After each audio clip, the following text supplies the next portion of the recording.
आज मैं तुम लोगों को एक प्राइम एग्जांपल दिखाने वाला हूँ कि किस तरीके से तुम अपने बच्चों को बिगाड़ सकते हो, या फिर उन्हें डिपेंडेंट बना सकते, या फिर इनसिक्योर कर सकते, या फिर एरोगेंट बना दो। और सबसे इंटरेस्टिंग पार्ट है कि ज्यादातर पेरेंट्स को इसके बारे में पता ही नहीं होता। उन्हें लगता है कि वो प्यार होता, बट इन रियलिटी वो ये सब कर रहे होते हैं उनके साथ। जो आज के टाइम पे प्यार दिखता है ना, वो आगे जाके है ना सफरिंग बन जाता है बच्चे के लिए। और रिसेंटली मैंने इसके ऊपर एक काफी मस्त रील देखी जो कि कॉमेडिक वे में थी, लेकिन होनेस्टली वो काफी अच्छे तरीके से दिखाता है कि आजकल कैसे पेरेंटिंग करते हैं लोग। और ये रील आप देखो खुद ही। एक सेकंड, ये हैप्पी बर्थडे गा के सुनाएगा, ठीक है? सब लोग चुप रहना, बहुत अच्छा गाता है। Happy birthday. अभी मत छेड़िए भाभी, अभी फोन देख रहा है ना, अभी कुछ मत करिए। अभी ये ज्यादा छेड़ेंगी ना लात मार देता है, इसलिए छोड़ दीजिए एकदम अकेला उसको। केक कटेगा ना तो ऊपर वाला स्पाइडरमैन इसको दे दीजिएगा, वरना ये अत्ती मचा देगा, समझ लीजिए आपको कोई काम करने नहीं देगा। केक कटिंग हो रही है क्या भाभी? इसको आगे कर दीजिए भाभी, नहीं तो अभी रोने लगेगा। आगे कर दीजिए, ठीक है? फोटोग्राफर है ना, सोलो ले लीजिएगा मेरा लड़का। सबसे पहले तो ये समझ में नहीं आता ये कौन सा सिंड्रोम होता है पेरेंट्स को कि अपने बच्चे को आगे रखना बार बार। उससे गाना गवाना है, उससे ही हैप्पी बर्थडे वाला करवाना है, उसे स्पाइडरमैन का पीस चाहिए है, उसको ही फ्रंट में रखना है, उसको ही बलून्स चाहिए, उसको ही खिलौने चाहिए, और बच्चा कोई एग्जिस्ट ही नहीं करता दुनिया में। उसे कभी हारने ही नहीं देंगे। और ये एक तरीके से बच्चे के दिमाग में कैसे ट्रांसलेट होता कि पूरी दुनिया उसके अराउंड रिवॉल्व करती। बट रियलिटी में क्या होता, स्कूल्स में, जॉब्स में, जिंदगी में, या फिर किसी भी इंसान से बात करते वक्त वीआईपी ट्रीटमेंट थोड़ी मिलता है। यह वीआईपी ट्रीटमेंट बस पेरेंट्स से ही मिलता उसे। लेकिन इस वीआईपी ट्रीटमेंट की वजह से उसे मेन कैरेक्टर सिंड्रोम हो जाता। उसे लगता वो ही इंपॉर्टेंट है सबसे ज्यादा। मैं ही हमेशा फर्स्ट आता हूँ, मेरी फीलिंग्स ही मैटर करती है, सामने वाला एग्जिस्ट ही नहीं करता। और अगर सामने वाला एग्जिस्ट भी करता तो उसे एडजस्ट करना पड़ेगा भाई। उनके दिमाग में एक ऐसी रियलिटी है, एक ऐसा मॉडल हो जाता जिसके अंदर वो ही इंपॉर्टेंट है बस। एक ऐसी रियलिटी जहाँ पे उनके ऊपर स्पॉटलाइट है और वो सेंटर में है और वो यहाँ के हीरो है। और उसके कुछ समय बाद रियलिटी हिट करती है कि कोई टीचर, कोई बॉस, कोई इंटरव्यू का पैनल या फिर सोसाइटी उसके बारे में केयर नहीं करती और वो चौंक जाते हैं भाई। फिर अब मैं ये नहीं कह रहा दुनिया बहुत क्रूअल होगी भाई, ऑब्वियसली होगी, लेकिन उसके लिए कभी भी प्रिपेयर नहीं करा गया उस बच्चे को। उसको ये जताया ही नहीं गया कि पूरा वर्ल्ड एग्जिस्ट करता खाली उसके अलावा भी। ये मेन कैरेक्टर सिंड्रोम पे तो पूरी प्रॉपर एक 10 मिनट का लेक्चर हो सकता कि बच्चों को कैसे पेरेंट्स है अपना एक मेन कैरेक्टर बनाने की कोशिश करते हैं और फ्यूचर में मल्टीपल जगहों पे उन्हें प्रॉब्लम होती है। मेंटल हेल्थ इश्यूज भी हो जाते हैं उन्हें, क्योंकि वो कॉम्प्रिहेंड ही नहीं कर पाते इन चीजों को फिर बाद में। और अब सेकंड पॉइंट पे आ जाता मैं, जो कि है ये फोन वाला भाई। भाभी घर में कोई एक्स्ट्रा फोन है?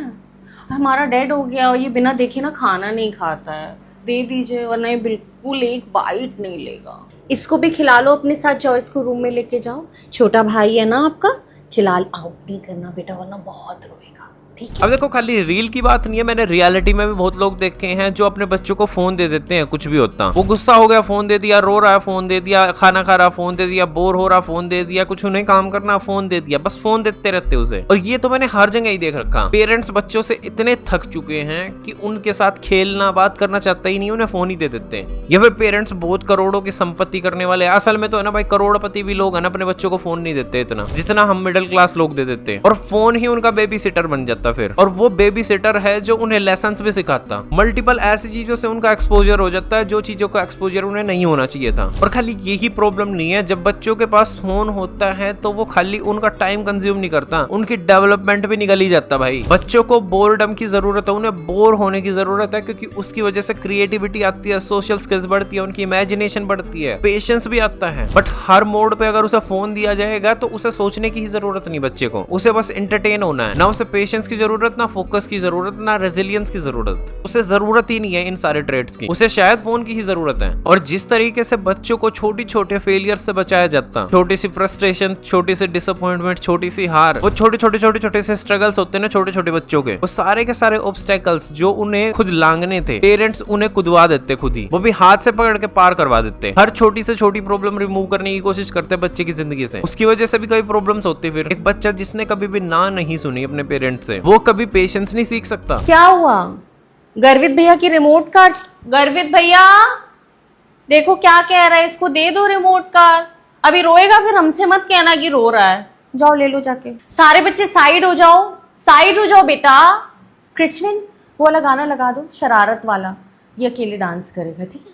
डांस करो। जो कभी बच्चा हारेगा ही नहीं उसे रेजिलियंस का पता नहीं चलेगा। जो बच्चा कभी स्ट्रगल नहीं करेगा उसे स्ट्रेंथ की भी कीमत पता नहीं चलेगी। फिर ये छोटी छोटी सी डिसअपॉइंटमेंट्स जो होती हैं वो बड़े बैटल्स के लिए तैयार करती बच्चों को, क्योंकि लाइफ आगे जाके इतनी इजी नहीं होती। लाइफ है जो इवेंचुअली कुछ चीजों को उन्हें मना कर देगी। तो शुरू से ही सीखना काफी सही रहता है ये चीज। प्लस ओवर प्रोटेक्टिव होने की वजह से वो बच्चे वीक भी होते हैं। जब पेरेंट्स ये सोचते हैं कि हर प्रॉब्लम पेरेंट ही सोल्व करेगा बच्चे की, सुनने में काफी प्यार वाला लगता है, लेकिन वो इनसिक्योरिटी क्रिएट कर देता है बच्चे में। उनका कॉन्फिडेंस चला जाता। कॉन्फिडेंस जब आता है बच्चे को जब वो प्रॉब्लम खुद ही सोल्व करता है। उनके शूज की लेसेस को खुद ही टाई करने देना उनको, या फिर सिखाना उनको, उनकी प्रॉब्लम्स को उन्हें खुद सोल्व करने देना, स्ट्रेंजर्स से बात करना। ऐसे नहीं कि खराब स्ट्रेंजर्स से, बट बात करने देना उन्हें। आई मीन जो उनके लिए स्ट्रेंजर्स है, जैसे चाचा ताई फूफा फूफी होते हैं, जो उनके लिए स्ट्रेंजर्स होते हैं, वो कभी मिले नहीं होते उनसे, वो उनसे बात नहीं कर पाते, लेकिन उन्हें बात करनी चाहिए ताकि वो सीख पाए। और इसी तरीके से कॉन्फिडेंस बिल्ड होता। तुम हमेशा नहीं बचा सकते अपने बच्चे को। भाभी खाने में क्या क्या है? बच्चों लायक कोई आइटम है? मटर पनीर बस बस बस खा लेगा। बस एक भी ना मटर मत दीजिएगा, थाली पलटा देता है। पनीर पनीर खा लेगा ये। हाँ हम खिला देंगे। भाभी क्रिश्चियन से कह के ना बैलून पैक करवा दीजिए, वरना ये जाएगा नहीं। एकदम जिद्दी है, इसको चाहिए बैलून तो चाहिए। कोई समझा नहीं सकता है, करवा दीजिए फिर हम निकलेंगे। रियल जिंदगी में जब बच्चा आता है तो जिंदगी बहुत हार्श होती है। रियलिटी में उस बच्चे की कोई केयर नहीं करता। दुनिया ये थोड़ी कहे कि अरे ये तो छोटा बच्चा है, ये कर देते हैं, इसके लिए केक अलग से निकाल देते हैं, बड़ा वाला पीस नहीं निकालेगा। वर्ल्ड है जो पूरा का पूरा रिवॉर्ड करता है एफर्ट, डिसिप्लिन, स्किल को, कैरेक्टर को, रिस्पॉन्सिबिलिटीज को। अगर कोई बच्चा इंटाइटलमेंट लेके बैठा होता है ना, उसको कोई पसंद नहीं करता। जब उसे स्पेशल ट्रीटमेंट मिलता है, यानी पेरेंट्स की तरफ से स्पेशल ट्रीटमेंट मिलता है और वो सभी से एक्सपेक्ट करता है, वो नहीं मिलने वाला उसको। ज्यादातर लोग कंफ्यूज करते हैं प्यार को, पेरेंटिंग को, बच्चों को खिलौने देने से, फोन देने से, कंफर्ट देने से, जो भी बच्चा मांगे उसका मन जो भी कहे वो ही करने देने से वो प्यार व्यार नहीं होता ना। वो पेरेंटिंग है अच्छी। अच्छी पेरेंटिंग का मतलब ये नहीं होता कि तुम उन्हें सब कुछ दे दो। अच्छी पेरेंटिंग का मतलब होता है जो उन्हें जरूरत है जिस चीज की वो देना उन्हें, क्योंकि वो अभी बच्चे हैं, उन्हें नहीं पता उन्हें क्या चाहिए जिंदगी से। तुम उन्हें फिगर आउट करवाने में हेल्प करो। लेकिन यहाँ पे पेरेंट्स को भी नहीं पता। पेरेंटिंग का मेन गोल बताऊं क्या होना चाहिए मेरे हिसाब से? बच्चा